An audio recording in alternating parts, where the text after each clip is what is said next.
Hi, I'm King Shen. In this video, I'm going to present to you about my final year project, which is the motion detection smart light system for UniMAP campus streetlights.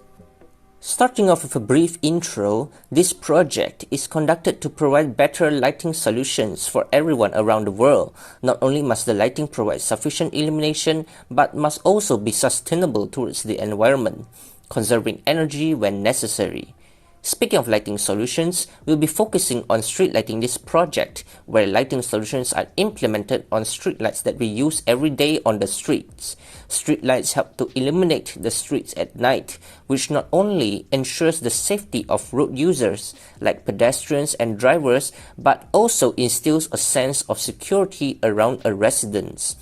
Also, adhering to the Industrial Revolution 4.0, Internet of Things, or IoT for short, is also implemented in this project, where the streetlights can interact and be controlled via the internet.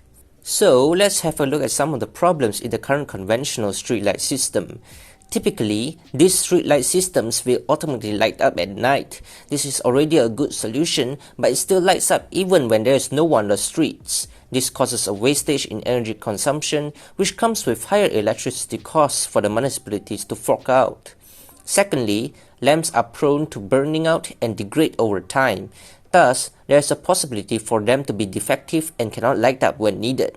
The problem lies in delayed reports to the authorities due to the fact that a defective streetlight can be observed at night, a time when street lighting is needed.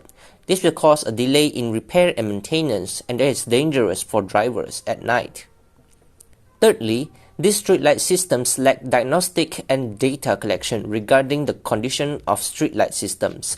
For instance, we cannot determine the weather conditions and traffic intensity, which can be used for future improvements in the system. Finally, these streetlight systems are not comprehensive and holistic enough for the safety of street users. For example, the drivers cannot see clearly when it is raining. So, with these problems in mind, here are the objectives for this project. Firstly, to implement motion detection into the streetlight system, such that the lighting operation is based on motion detected.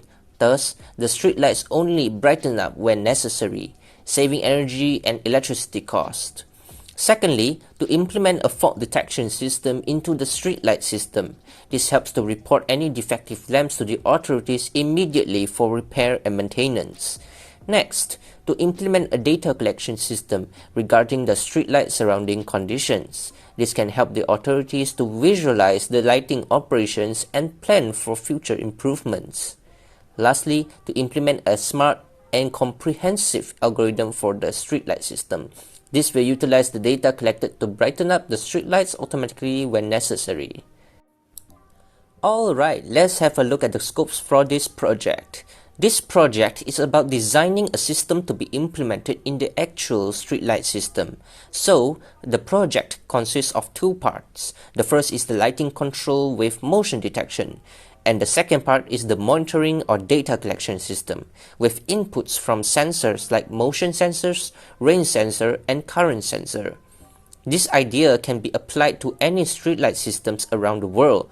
However, this project is conducted at UniMAP campus for the least. Now let's have a look at how this project is being done. Here is the prototype model that I built. The base is simply built from plywood and MDF, but any material will do.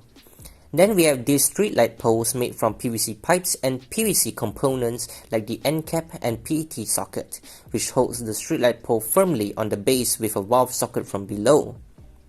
The motion sensor here is a HCSR501 motion sensor and is held by this holder that I built with a U-clip and a small piece of bracket, which the motion sensor can now be rotated to any desired angle.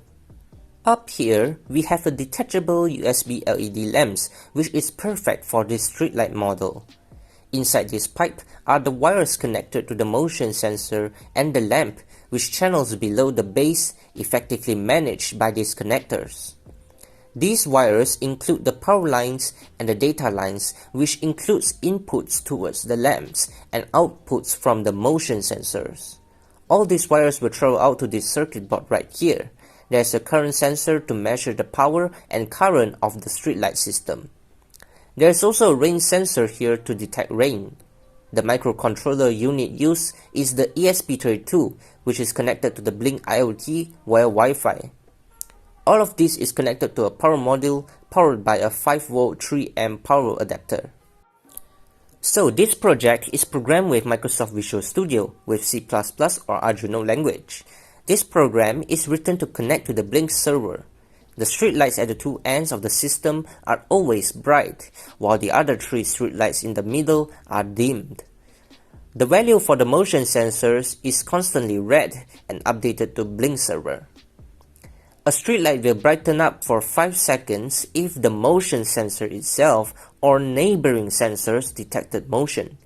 If it rains, all the streetlights brighten up, ignoring the motion detection. Here at the Blynk web dashboard that I designed, we can visualize the weather condition, power consumption, overall health status of the lamps, motion detection, and current flow through each lamp. Here we also have the fault detection button which initiates the fault test. When testing, all the lamps are switched off, then the lamp lights up one at a time, while the current sensor reads the current flow through the lamp. If the current measured is below normal, it is considered to be defective. If that happens, Blynk will log it into the timeline, and the Blynk app will send a notification, signifying that there is a faulty streetlight. Proceeding to results, here are some examples of case scenarios regarding lighting operations based on motion detection. So basically, as explained earlier, the middle lamps will light up if the sensor itself or neighboring sensor picks up motion. For example, in case 4, because motion is present at streetlight 3, lamps 2, 3, and 4 will brighten up. Another important result is the power consumption of this system. I had obtained the power consumed for a different number of bright lamps in the system. For instance, here there are 2 bulbs bright, 3 bulbs bright, and 5 bulbs bright. Currently, it is measured in terms of watts, but to make it useful for actual implementation, we must first convert it to energy in terms of watt-hours, which can then be converted to percentage savings. Okay, let's talk about advantages of this system. After all my findings, commercializing and implementing this system will save 47.6% of energy when compared to conventional streetlight systems, which is equivalent to around 200 ringgit per streetlight system per year. The installation only costs around 70 ringgit, which the savings is 140 ringgit. Imagine implementing this system in 1,000 more systems around the city or campus. That will help save more than 100,000 ringgit for electricity costs already. This project also contributes to the people, where this streetlight system helps to improve the safety of driving at night. Also, dimming the lights when necessary helps to reduce light pollution by dimming the lights, thus improving sleep quality of people living at residences. This project also ensures sustainability towards the environment, as lesser energy is being consumed when the traffic intensity is lower, which effectively helps to reduce carbon emissions from power generation. Lastly, to talk about the applications of the ideas in this project. This streetlight system, of course, can be applied in streetlight systems of newly developing cities or can be installed onto current conventional streetlight systems. Also, the motion detection lighting system can also be used at buildings, shopping malls, and offices. The concepts in this project can also be used in home appliances such as motion detection floodlights. Alright, now we'll look at the demonstration of my project, B-roll.